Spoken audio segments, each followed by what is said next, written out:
So most of the questions that I get on my channel revolve around bread, since those are some of the most viewed recipes on my channel. And so I think I've got a good one for you guys today.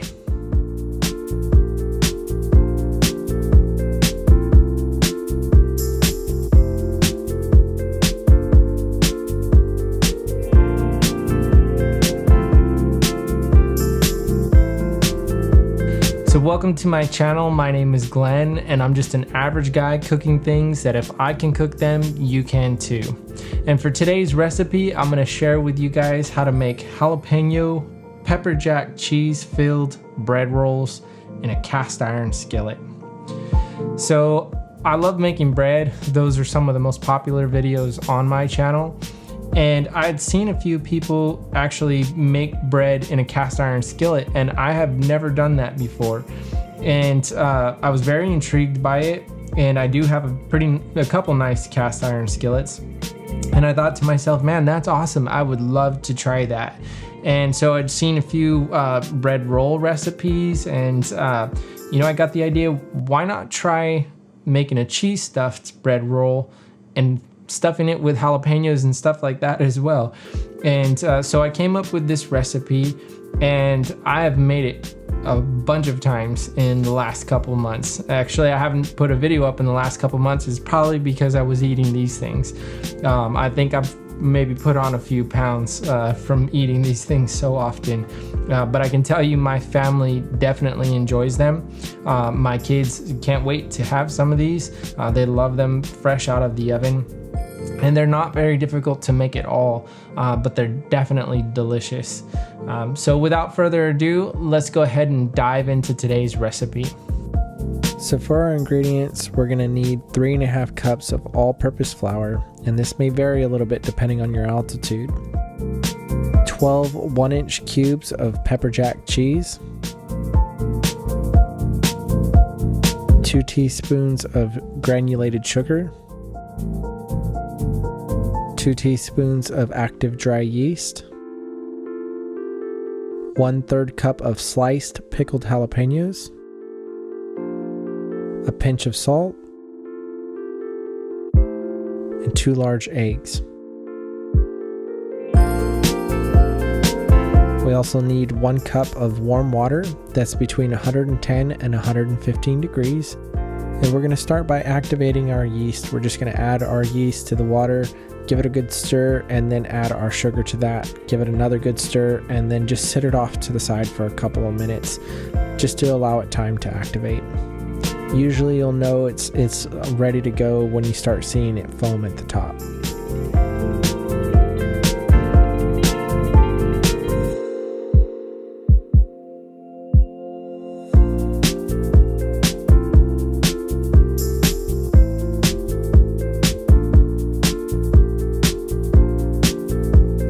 It's time to add our flour to our mixer. I am using a mixer here, but you can do this by hand as well.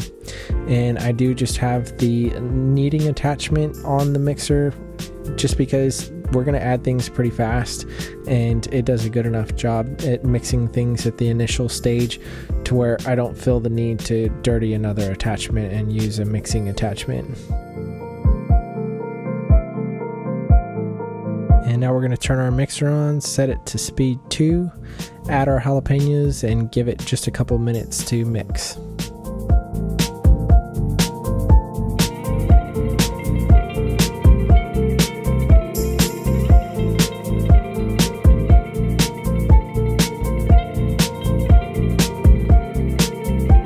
Now we're going to go ahead and add our warm water and yeast, and we're going to let this knead for 8 minutes. Now your dough should have a good texture to it. You don't want it too sticky, so depending on how much liquid you allowed to remain in the sliced jalapenos, you may need to add a little bit more flour to this.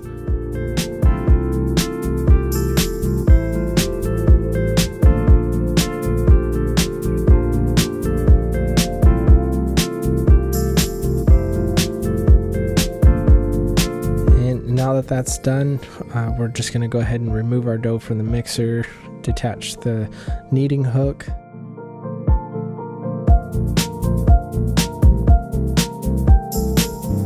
of our bowl. And then I'm going to set the mixer off to the side here to make a little bit more room.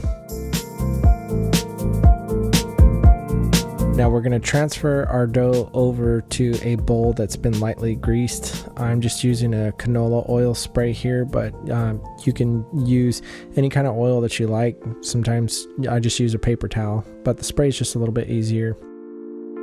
And so we're going to place our dough in the bowl, and we're going to flip it once just so that top has a good coating of that oil on it. Then we're going to cover it and let it sit in a nice warm place for 1 hour until doubled.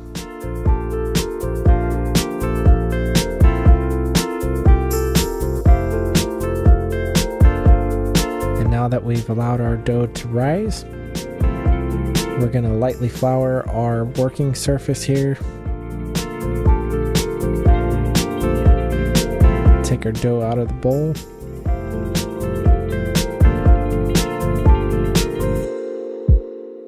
And this dough has a good consistency to it. Now we're just going to go ahead and work it into a ball. And I do this just by kind of cupping my hands and bringing the bottom together. Just trying to get it as even as possible. Now we're going to cut this ball in half, and you can measure all this stuff out, but I just tend to eyeball it. I kind of like things a little bit inconsistent when it comes to size. But now we're going to take each one of these halves and we're going to turn them into a ball as well.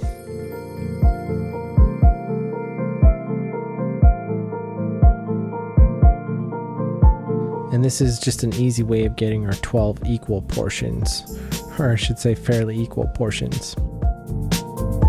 And now we're going to take our cast iron skillet. Now I'm using a 12-inch cast iron skillet, and this will fit this recipe. But I'm just going to spray it here with that same canola oil. You can use butter. It will give it a little bit more of a crispier crust. But now we're going to take each one of our balls and we're going to cut them in half one more time.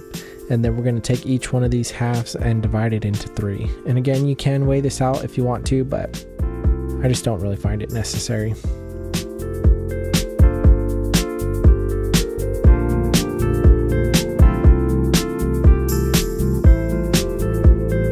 Now each one of these little pieces, we're going to form them into a ball again. Then we're going to flatten it out, place a piece of our pepper jack cheese on there, and then fold the dough over it, bringing the bottom together.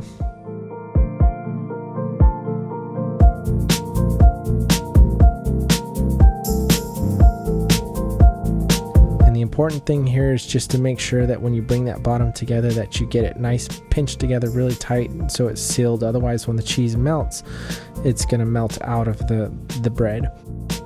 And so we're just going to repeat that until we have all 12 of them done. And now we're going to take these, set them in a nice warm place again. And we're going to let them rise for 1/2 hour. Now we're going to take our spray and just give a nice good coating to the top of them.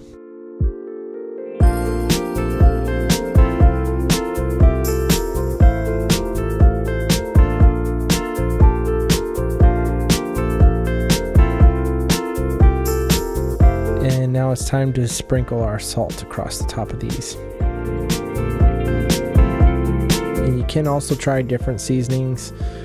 Sometimes I'll use like a Parmesan cheese or something like that across the top of it, or like some garlic. And this is optional, but I'm going to take just another pickled jalapeno and put it across the top of each one of these. And you want to kind of push them down a little bit just so they'll stay in place.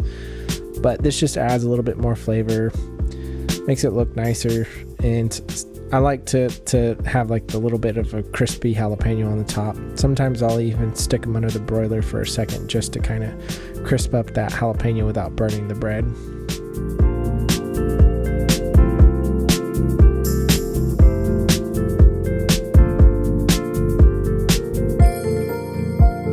Once we've got that done, we're going to take it and place it in an oven that's been preheated to 375 degrees, and we're going to cook these bad boys for 20 minutes. And that's it. Once they're done, it's ready to serve.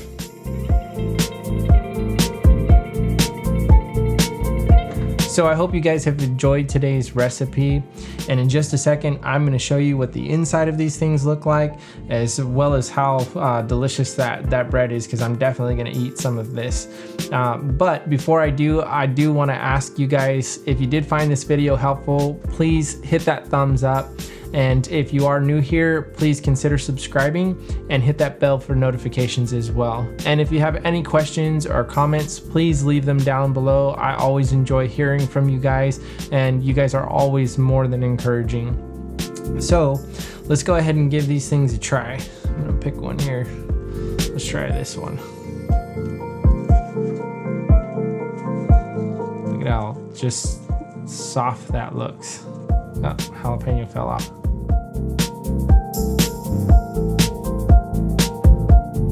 They're nice and like soft and fluffy, and they have kind of like a little bit of a crispy bottom, which is awesome with the cast iron. And there are jalapenos all throughout this thing, and the cheese there, it's kind of hard to see. These are cooling down already a little bit, but you can see the cheese is all melted there on the inside.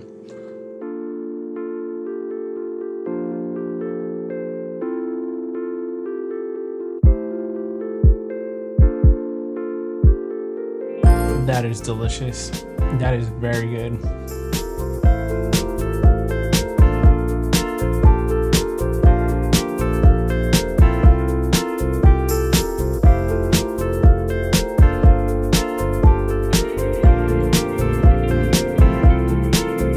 And so in case you're wondering, no, they're not super spicy.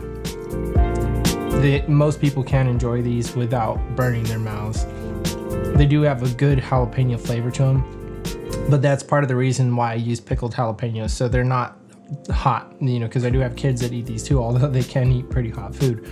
But most people can enjoy these. If you do want to make them more spicy, then you can use fresh jalapenos, or you can use other peppers as well. But I find that this combination works very well, and I've used this in other types of breads also, and it's very delicious.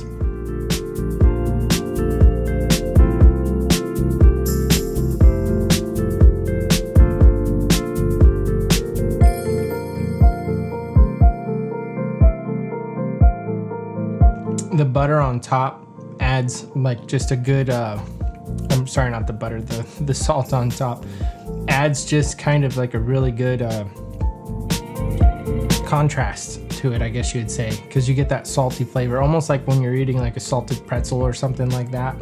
You get that hit of the salt, and then you start tasting the bread. So that's really good on this. Sometimes what I'll do is we actually have some like Parmesan cheese, like kind of garlic powder mixture that we get from Costco, and sometimes I'll put that on top instead of the salt, and that is very tasty as well. But this is very good.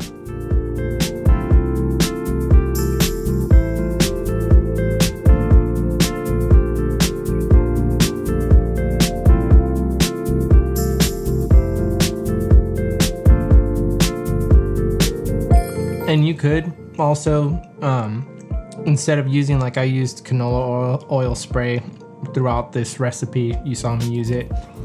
You can use butter too. If you put butter in the cast iron, it does kind of crisp the bottom a little bit more, and I really like that. And you can baste it across the top. But I did this kind of as more of a just quick recipe to make it easy for you guys.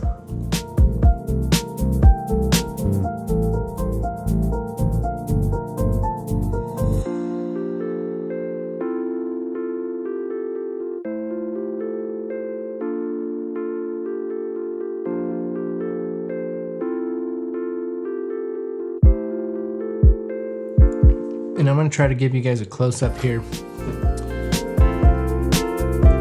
Just look at how these things pull apart. And let's see if I can get it in the camera here. The cheese on the inside. Hope that's in focus. But you see that cheese there? That's delicious. That's what makes these things all worthwhile.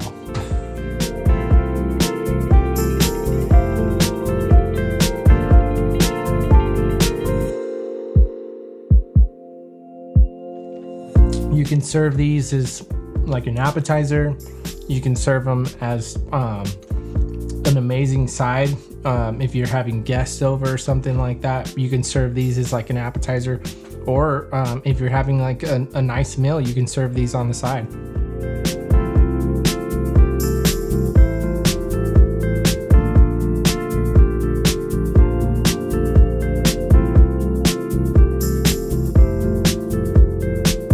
So that's it. I hope you guys enjoyed this, and I'll see you guys on the next one.